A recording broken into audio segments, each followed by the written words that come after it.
Moikka taas! Moni on kysynyt, että kuinka ensiapu auringonkukille on voinut ja voiko hyvin. No, nyt näytän teille.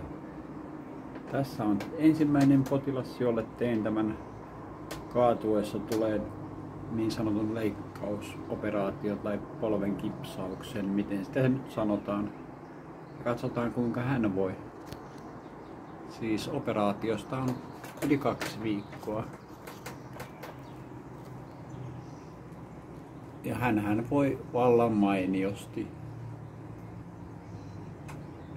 Ja hänkin kaatui tuulessa ja loukkasi, en tiedä onko tuo polvi vai mikä, mutta näin sen korjasin.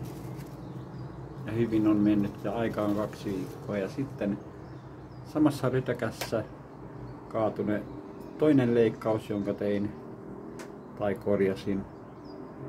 Se oli tämän näköinen teippiä, narua ja puutikku. Ei siihen muuta tarvittu.